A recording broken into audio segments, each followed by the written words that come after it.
Mi querido hermano y amigo, Dios te bendiga y te guarde. Gracias a Dios damos una vez más por la oportunidad que nos concede de llevar un mensaje de esperanza en tiempos de tanta necesidad. Quiero recordarte dos cositas: no dejes de suscribirte a nuestro canal, y en segundo lugar, recordarte que hemos venido hablando una serie de sermones que hemos titulado Cristo es la respuesta. La respuesta para la salvación, la respuesta del amor de Dios, la respuesta para nuestra falla. Y hoy queremos precisamente hablar de que Cristo es la respuesta para la vida eterna. Y quiero tomar algunos pasajes, o por lo menos un pasaje de la Biblia que está ubicado en el libro o en el Evangelio de Juan, especialmente el capítulo 11, que habla de la muerte de Lázaro. Y vamos a extraer algunas verdades de allí que nos van a ayudar a reflexionar por qué Cristo es la respuesta para la vida eterna. No voy a leer sin antes recordar las palabras de un gran predicador que dijo en una oportunidad, un gran hombre de Dios dijo que Dios no hace daño quitándole la vida a nadie, porque la vida es un regalo que tenemos de parte de Dios, no un derecho que nosotros tenemos. Entonces, cuando yo digo que Cristo es la respuesta para la vida eterna, yo creo que una de las cosas que tenemos que reflexionar es que esa vida eterna se comienza a vivir desde el momento en que usted y yo aceptamos a Cristo como el único y suficiente Salvador para nuestras vidas.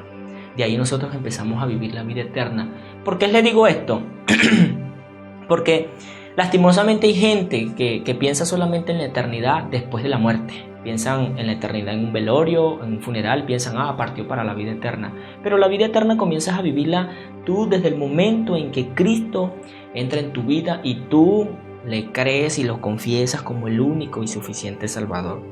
Cuando hablamos de que Cristo es la respuesta para la vida eterna, tenemos que mencionar algunas cosas. Yo en videos anteriores reflexionaba pensando de cuáles eran los enemigos del cristiano y especialmente del hombre. Pero hablemos de los cristianos. Uno de los enemigos más poderosos, a la luz de esta palabra, se los voy a explicar después, yo creo que es la muerte. Y por eso Cristo la vence y la expone y la destruye, porque es la única solución que tenemos para la muerte. Creo que la muerte es el enemigo más importante, o vamos a decir, el enemigo más poderoso de la vida humana. Los cristianos le preguntaba a una hermana de nuestra iglesia en los grupos de oración, le preguntaba cuáles eran los enemigos de los cristianos, y ellos acertaron. Bueno, pastor, la carne es el enemigo número uno del cristiano, y es verdad, la carne, ese deseo pecaminoso que te quiere controlar y te quiere, ese deseo pecaminoso que quiere llevarte a rebelarte en contra de la palabra de Dios día a día, que te lleva a hacer lo malo. Ese es el primer enemigo del cristiano, nuestra propia carne, esa concupiscencia. Por eso es que Santiago dijo por allá que el que es tentado no diga que es tentado de parte de Dios, sino que es tentado porque su propia concupiscencia. Entonces sabemos que la carne es uno de los primeros enemigos de la vida cristiana. Segundo, el diablo. Reconocemos que el diablo mete cizaña, artimañas y sus mentiras, y a veces nos hace creer o nos quiere hacer pensar que no hay esperanza, que todo es un desánimo, que aquí esto se lo llevó fue el diablo, y todas esas millares de mentiras que el diablo quiere hacernos creer. Pero lo bonito de esto es que a la carne yo la puedo controlar solo cuando me humillo ante la presencia de Dios por la guía de su Espíritu Santo. Y el diablo yo le puedo permitir si me hace creer sus mentiras o no. Y en tercer lugar, el otro enemigo del cristiano es el mundo, ese sistema lleno de destrucción, de placeres mundanos que te quiere hacer llevar a perder el enfoque claro de lo que Dios ha hecho para tu vida, y nos tienta, nos bombardea de tanta basura pornográfica, vamos a hablarlo de tanta lujuria, lascivia y ese montón o infinidades de cosas que el mundo y el sistema te quiere hacer pensar que son placeres que te llevan a una vida, vamos a decirlo, a una vida placentera, pero que solamente dura 5 minutos. Entonces, tres enemigos del cristiano: la muerte, el diablo y este sistema mundano. A los tres los podemos controlar, porque la Biblia dice que nuestra fe vence al mundo. A los tres, a la carne, al diablo y al mundo, los podemos nosotros vencer y controlar y permitir que no nos toquen. Pero la pregunta sería, ¿cómo vencemos a nuestro cuarto enemigo? ¿Cómo vencemos a nuestro primer enemigo, que es la muerte? ¿Cómo la esquivamos? ¿Cómo la controlamos? ¿Cómo la evitamos? ¿Cómo logramos que la muerte no nos alcance? Eso es imposible, y por eso digo que es uno de los enemigos, difíciles y peligrosos de la vida. Porque yo creo que de ahí nace el dicho, que el que está para morirse, hasta en el baño se muere. La muerte no se puede evitar, no se puede controlar. No podemos nosotros lograr que la muerte no nos llegue. Eso es inevitable. Pero aquí hay una enseñanza de estos 4 enemigos que tenemos nosotros como cristianos o como seres humanos. hay una enseñanza. No todo lo peor para el ser humano siempre es lo peor para Dios. Escúcheme bien, no todo lo que es malo o lo peor que es para el ser humano no siempre es lo peor para Dios. Porque la Biblia dice en Romanos 8:28 que a los que aman a Dios, todas las cosas nos ayudan a nuestro propio bien. Sea que estemos en una enfermedad, nos va a ayudar para nuestro propio bien. Sea que en este momento estés, mal por un accidente o incidente o cualquier situación difícil que puedas estar viviendo en tu casa, en tu familia, estés pasando una situación difícil, todo eso va a obrar para bien. No siempre lo peor que nos pasa a nosotros como ser humano es lo peor para Dios. Jesús lo dijo en el libro de Juan capítulo 11, versículo 14. Mire lo que dijo. Versículo 14. Entonces Jesús le dijo claramente, Lázaro estaba muerto. Lázaro está muerto. No todo lo malo que le pasa al ser humano, lo peor que nos pasa, siempre es malo para Dios. Porque allí es donde Dios muestra su gloria, allí es donde Dios muestra su poder. Les voy a hablar por lo menos de 3 ejemplos bíblicos que nos muestran que vivieron cosas malas y peores para los seres humanos, pero que Dios mostró su gloria. Por ejemplo, el primer ejemplo bíblico, encontramos la vida de José. Muchos conocemos la historia en Génesis, habla de José, fue vendido por sus hermanos, fue golpeado, maltratado, fue puesto en una cisterna, luego fue encarcelado, dice la escritura, y en fin, muchas cosas, injusticias que se vivieron a la luz de la historia de José, pero que de verdad todas esas cosas Dios les permitió, que eran peor para una persona, Dios las permitió para mostrar su gloria. José, dice la historia, que fue el segundo al mando en todo el pueblo de Egipto. No siempre lo peor que le pasa al ser humano es lo peor para Dios. El segundo ejemplo que te puedo dar, a la luz de la escritura, de la palabra, es el ejemplo de Daniel. Daniel fue echado a un foso de los leones, que era lo peor para esa persona. Supongamos que esos leones tenían 2 meses que no comían. Imagínense cuando cayó Daniel, carne fresca. Era lo peor que le pudo haber pasado a una persona. Pero no siempre es lo peor para Dios, porque Dios mostró su gloria en la vida de Daniel. Entonces no todo lo peor que nos pasa es lo peor para Dios. Todas las cosas nos ayudan para nuestro propio bien. Y el tercer ejemplo es nuestro amigo, hermano Lázaro. Dice la escritura en el versículo 1, voy a resumir la historia. Lázaro estaba enfermo, su hermana Marta y María le envían a decir a Jesús, versículo 2 y 3, le envían a decir a Jesús que Lázaro estaba enfermo, estaba grave de enfermedad. Y dice el versículo 4, oyéndolo Jesús le dijo, bueno, esta enfermedad no es para muerte, sino para la gloria de Dios, para que el Hijo de Dios sea glorificado. Cuando Jesús dice eso, no es que estaba mostrando una actitud de despreocupación, no, en ningún momento, ni tampoco que no lo amaba, no.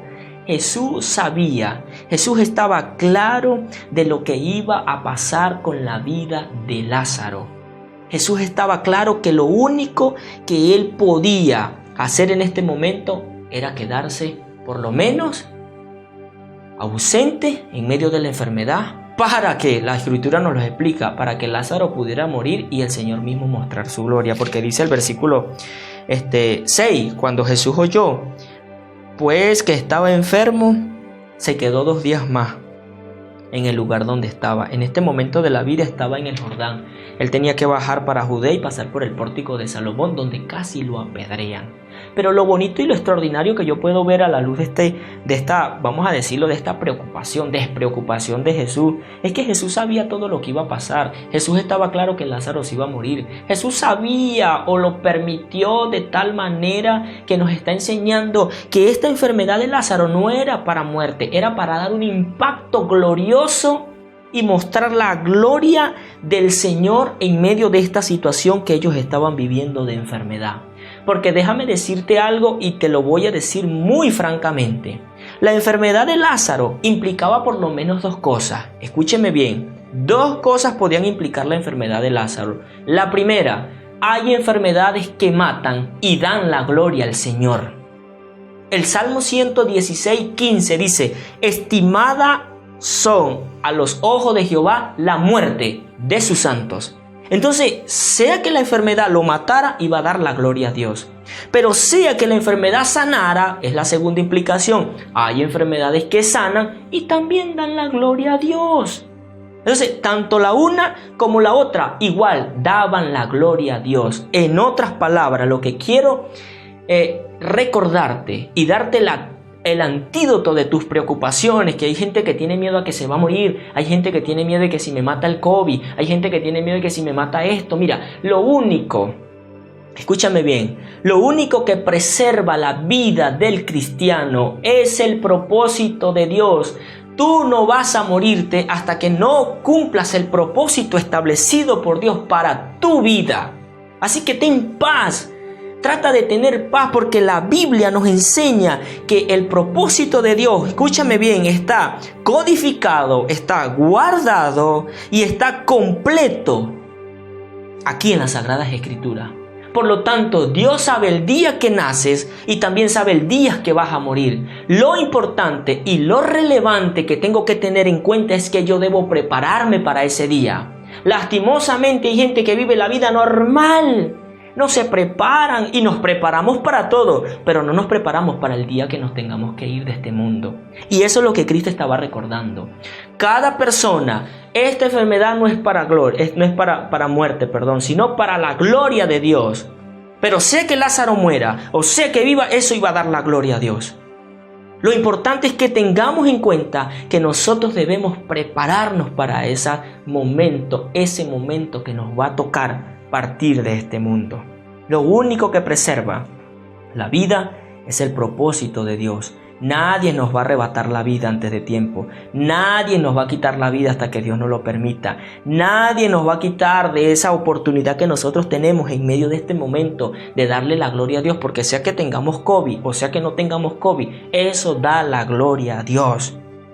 Así que los peligros van a llegar, las adversidades van a llegar, pero mientras nosotros estemos bajo la voluntad del Señor, nadie nos va a quitar la vida. Jesús lo dijo de esta manera. Dice el versículo 14, entonces Jesús le dijo claramente, Lázaro ha muerto. En otras palabras, Cristo lo que estaba diciendo, voy a mostrar mi gloria por la muerte de Lázaro. Y dice el versículo 15, que de allí donde quiero tomar las enseñanzas, dice el versículo 15, y me alegro por vosotros. Jesús se alegró de que Lázaro estaba muerto. Porque de una u otra forma, vamos a decirlo de una manera sana y santa, Cristo permitió que Lázaro se muriera para poder mostrar su gloria, para poder mostrar su poder, para que no solamente creyeran los discípulos, sino que todos alrededor de allí pudiesen creer que era la resurrección y la vida. Y hoy nosotros también podamos creer. Esto no es una parábola, esto es una historia real. No es un cuento de hadas, es algo que está escrito, realmente pasó. Dice el versículo 15, me alegro por vosotros de no haber estado allí para que creáis. ¿Para qué creáis? ¿Para qué creáis qué? Para que creáis que la vida de todos los hombres están en las manos del Señor. La vida de todos los hombres están en las manos de Dios. Dice Cristo, para que creáis esto. Y luego dice, y vino y halló, versículo 17, que ya hacía ya 4 días que Lázaro estaba muerto. Entonces versículo 20, entonces Marta, cuando oyó que Jesús venía, le dijo, Señor, si hubieses estado aquí, mi hermano no habría muerto. Pero Jesús lo que le estaba tratando de enseñar era, yo tengo el poder sobre la vida y la muerte. Yo tengo la vida de todos los hombres están en las manos de Dios. Ahora, hay una pregunta interesante. ¿Por qué 4 días? Dicen los comentaristas, en algún momento escuché esto, dicen los comentaristas que la mentalidad hebrea, la mentalidad judía, ellos creían en su mitología, creían que cuando una persona yace muerta, ¿verdad? Estaba el cadáver en el sepulcro, el alma se colocaba por lo menos 3 días al lado del cadáver. Ellos lo creían. Duraba 3 días el alma parada al lado del sepulcro o al lado del cadáver en ese momento. Ya el 4.º día, si la persona no revivía, si la persona no volvía a la vida, el alma ya se había ido y no había esperanza. Por eso Cristo llega al 4.º día, probablemente llega al 4.º día para demostrarle a ellos, romperle el paradigma, romperles todas las estructuras y demostrarle que no hay nada imposible para Dios, porque la vida de todos los hombres están en las manos del Señor. Por eso Eclesiastés capítulo 12, versículo 7 dice que cuando la persona muere, el cuerpo va al polvo y el espíritu vuelve a Dios. Pero lo que Cristo le estaba enseñando es que ambos los puede controlar, porque ya hacía 4 días, imagínense una persona 4 días en un sepulcro, ya estaba putrefacta. Pero aún así, en la misericordia y en el poder de Dios, Dios le está mostrando a todo el pueblo de Israel, y hoy nos muestra a nosotros que Él tiene el poder sobre el cuerpo, que se puede deteriorar, y sobre la vida, y los puede unir y hacer de ellos la vida del ser humano normal, común. Eso lo estaba diciendo Dios. En segundo lugar, Cristo le estaba diciendo que para que creáis, versículo 15, para que creáis primero que la vida de todos los hombres está en sus manos. Pero en segundo lugar, para que creáis, versículo 38, versículo 25, perdón, para que creáis que yo soy la resurrección y la vida. El que cree en mí, aunque esté muerto, vivirá. Y todo el que cree en mí no morirá eternamente. Cristo no solamente sanaba, Cristo demostró que no solamente cumplía la ley, Cristo demostró no solamente que sanaba, que hacía la voluntad de Dios. Cristo le está demostrando al pueblo de Israel, y hoy nos demuestra a nosotros, que Él es la resurrección, que Él ha vencido la muerte, que cuando la muerte llega al ser humano, ella ha perdido sentido cuando nosotros ponemos nuestra confianza en Cristo. Cristo es la única respuesta. Cristo es el único camino que nos conduce al cielo. Cristo es la resurrección, no hay otra resurrección. Eso es lo que nos está demostrando a la luz de este pasaje. No hay otro camino. Si usted, mi querido amigo, querida hermana, hermano que me está escuchando y me está viendo por este vídeo, quiere llegar al cielo, el único camino es Cristo. No hay otro camino. El único camino para llegar al cielo es colocando nuestra confianza en Dios, confesando nuestros pecados, apartarnos del mal, hacer lo que su palabra dice, que está la voluntad escrita allí, para demostrar que realmente hemos creído que Él es la resurrección y la vida. Cuando Cristo aquí, por lo menos en este pasaje, muestra que yo soy la resurrección y la vida, eso implicaba por lo menos 3 cosas importantes que Cristo estaba recordándoles a ellos y hoy nos recuerda a nosotros. Primero, Cristo es la resurrección y la vida del espíritu del ser humano, porque en el momento en que usted acepta a Cristo en su corazón, en el momento en que usted se aparta del pecado, en el momento en que usted cree y pone su confianza en el Señor, el Espíritu de Dios viene sobre usted y usted resucita espiritualmente. Por eso Efesios capítulo 2 versículo 1 Pablo lo dijo de esta manera: y Él nos dio vida juntamente con Cristo cuando estaba muerto en vuestros delitos y pecado. Allí resucité yo, por lo menos yo resucité, porque el Espíritu de Dios me da vida. Él es la resurrección.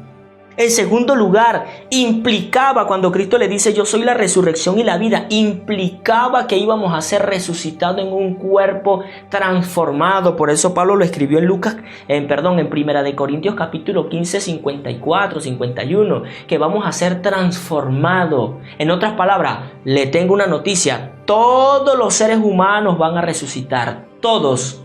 Absolutamente todo, no va a quedar ninguno que no resucite. Por eso es que Juan lo dice en el capítulo 5 versículo 29, dice: y lo que hicieron lo bueno saldrán a resurrección de vida, mas lo que hicieron lo malo a resurrección de condenación. Esto era una sombra de lo que va a pasar en el futuro, era una sombra de lo que Cristo va a hacer con la vida de todos los hombres. Todos vamos a resucitar, unos para salvación y vida eterna, otros para condenación. La pregunta que yo te hago a ti: ¿en qué gremio estás en este momento de tu vida? Cristo es la única respuesta para la vida eterna, porque Él es la resurrección y la vida. Y aunque estemos muertos físicamente, vamos a vivir porque hemos creído en Él. Cristo es la respuesta.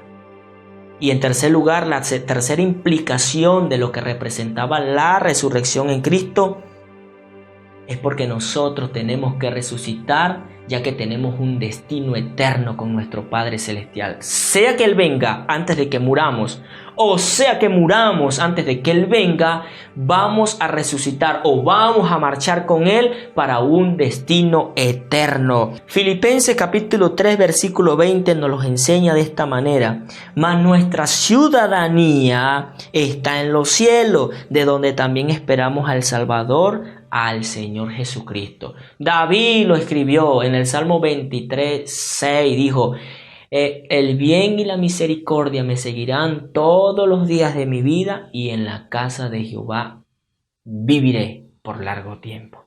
Y después de haber dicho Cristo que era la resurrección y la vida, dice el versículo 38 en adelante: profundamente conmovido otra vez, vino al sepulcro. Era una cueva y tenía una piedra puesta encima. Dijo Jesús: quitar la piedra. Marta, la hermana del que había muerto, le dijo: Señor, hiede ya, porque es de 4 días. Y Jesús le dijo: no te he dicho que si creyeres verás la gloria de Dios. Entonces quitaron la piedra de donde había sido puesto el muerto. Jesús, alzando los ojos a lo alto, dijo: Padre, gracias te doy por haberme oído. Yo sabía que siempre me oyes, pero lo dije por causa de la multitud que está alrededor, para que crean que tú me has enviado. Y habiendo dicho esto, clamó a gran voz: Lázaro, ven afuera. Y el que había muerto salió atada de manos y los pies con venda y el rostro envuelto en un sudario. Jesús le dijo: desatarle y dejarle ir. Entonces, hoy hemos aprendido: Cristo es la respuesta para la vida eterna.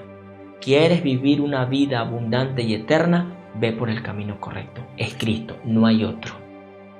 Y cuando decidas entrar por el camino correcto, buscar el camino correcto, ir a la puerta correcta, te garantizo que ninguna persona que ha decidido honrar a Dios y honrar su palabra será avergonzada. Que Dios te bendiga y te guarde. Muchas bendiciones para tu vida.